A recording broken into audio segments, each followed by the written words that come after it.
El órgano portativo aparece en el siglo XIII y es coetáneo a otros órganos más grandes que existirán desde siglos antes. Entonces, primeros instrumentos así pequeñitos que se pueden colgar, que son de una dimensión pues, que los permite ser muy ligeros y ser transportables, es primero de todo en el siglo XIII. A partir del siglo XIV continúan existiendo este modelo que va colgado, ¿no?, con una cinta en el hombro y con el cual pues, se puede hacer procesiones, se puede incluso bailar con él, se utiliza tanto dentro de la iglesia como fuera de la iglesia. Va evolucionando durante el siglo XIV, creciendo en tamaño, cada vez más grande, y a partir del siglo XIV aparece también otro modelo que sería un poco más grande, que ya no se puede colgar, es ya mucho más grande, entonces lo que se hace es colocarlo encima de la pierna, y esto también hace cambiar el modelo en sí. En este más pequeño, por ejemplo, el fuelle se abre hacia abajo, en cambio en este otro que va sobre la pierna es un fuelle que se abre hacia el lado y se cierra con la presión.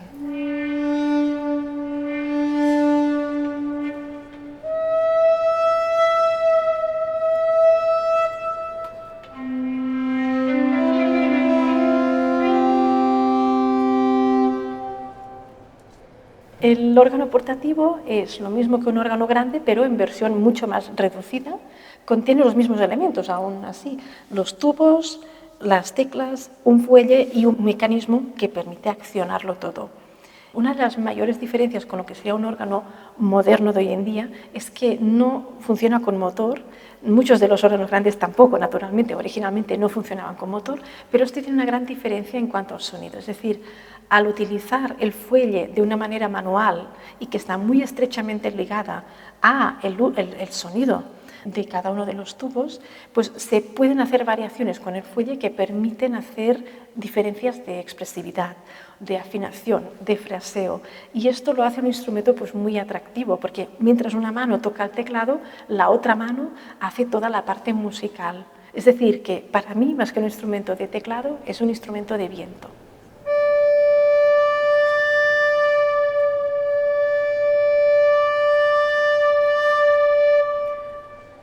Esto significa que la nota va a subir de afinación si uno presiona más o va a bajar si uno presiona menos, pero está unido también al efecto de forte y piano. Si uno presiona menos es más piano, si uno presiona más es más fuerte. Y todo esto junto significa que cuando afinamos el instrumento y está bien afinado, estará bien afinado a una presión, siempre la misma. Si esto sería una quinta, la voy a buscar hasta que esté afinada.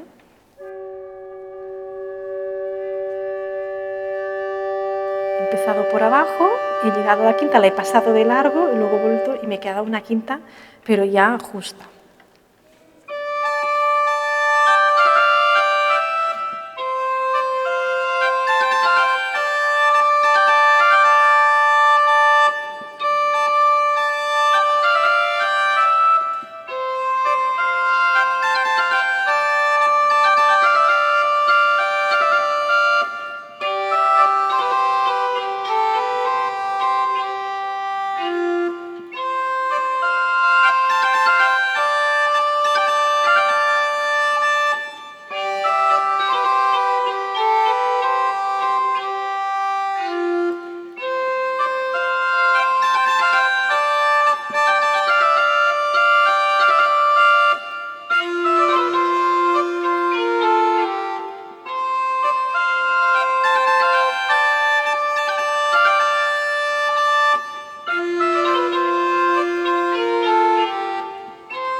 Cuando yo estuve entrando en el mundo medieval, me di cuenta que una gran mayor parte de personas que entran en este mundo lo hacen a través de los siglos XIV y XV, que en realidad ya son el inicio del Renacimiento, es ya muy tardío, ¿no?, como medieval, y al no ver escuelas que realmente se centraran en estos periodos anteriores, ¿no?, los siglos IX, X, XI y XII, ¿no?, y XIII, donde realmente decir, nos ponemos en estos 4 o 5 siglos a fondo, pues claro, ¿qué pasa? Que uno se siente empujado pues, a buscar por uno mismo.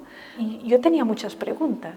que a veces no todas se pueden responder, hay muchas preguntas que nos salen, pero lo importante es hacerse las preguntas, porque a veces una pregunta es más importante que tener la respuesta. Este instrumento de aquí existe pues, porque había una necesidad.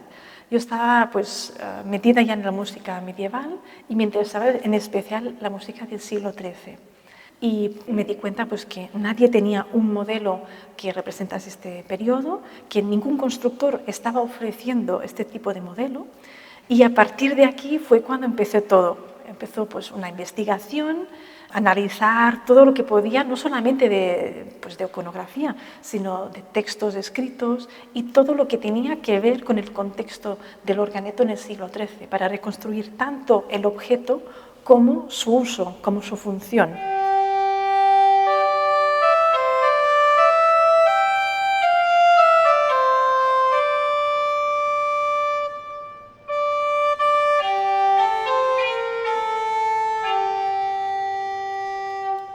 Técnicamente se toca diferente que los que son más tardíos, pero también suena diferente. Con lo cual, pues, la manera de acercarse a estos repertorios pues, también ha cambiado. He ido pues, metiéndome pues, en la manera que este instrumento pues, me traía, que era diferente de la que me podría permitir otro instrumento pues, más tardío del XIV o del XV. Entonces, en cuanto a reconstrucción de este instrumento y de los materiales, pues en este caso hemos utilizado lo que se llama arqueología experimental, que consiste en utilizar las herramientas, los materiales y las técnicas que se utilizaban en este periodo, al menos tanto como ha sido posible. En este caso, por ejemplo, hemos utilizado maderas que son de pedal y de cerezo. También tenemos pues, una piel para el fuelle, que es una piel de cabra, y en el caso de los tubos, son unos tubos de cobre.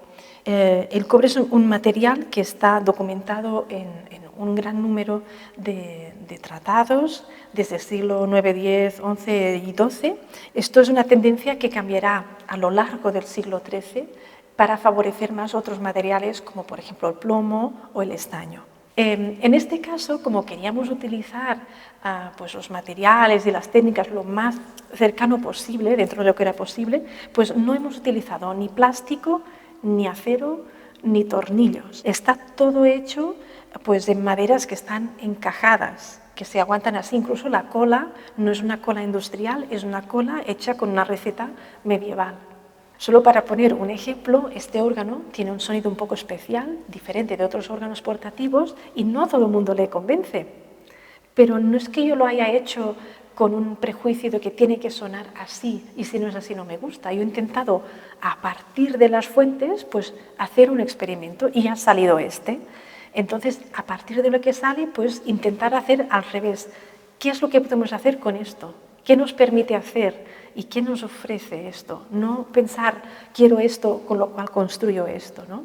Que las dos cosas son también respetables, naturalmente, pero en mi punto de vista esto me interesaba más porque nos pone más contra la pared, ¿no? Nos hace pensar, nos hace cuestionar y buscar más.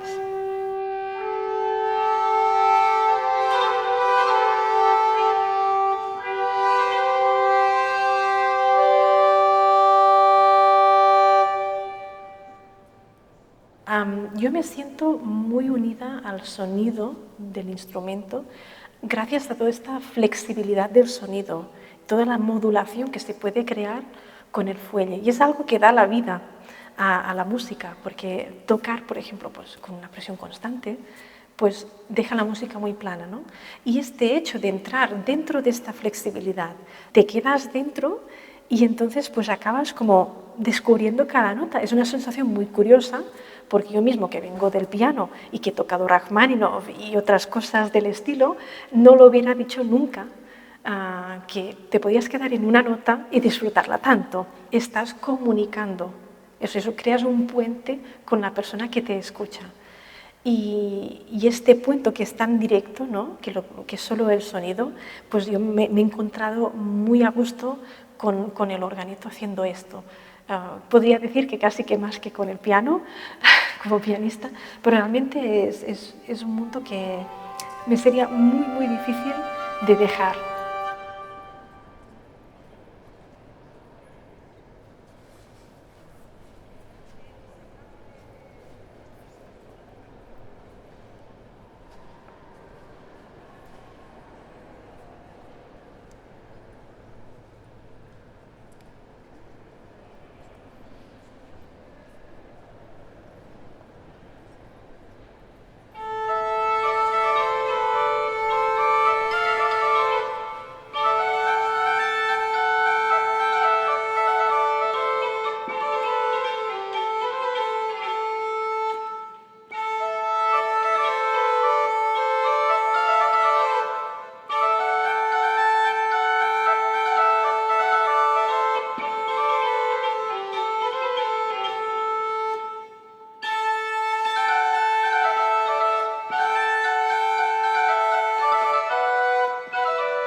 es un momento muy mágico y muy creativo también, porque uno ya no sale al escenario pensando que uno va a mostrar algo. Es otra manera, es otra concepción, ¿no? Y me gusta esto, este momento que en realidad es introspectivo, estás delante de un montón de gente, pero que conectas con ellos de una manera muy íntima y muy personal también, ¿no? Con lo cual el hecho de darse, ¿no? y compartir esto y comunicarse, pues me parece algo precioso de este trabajo.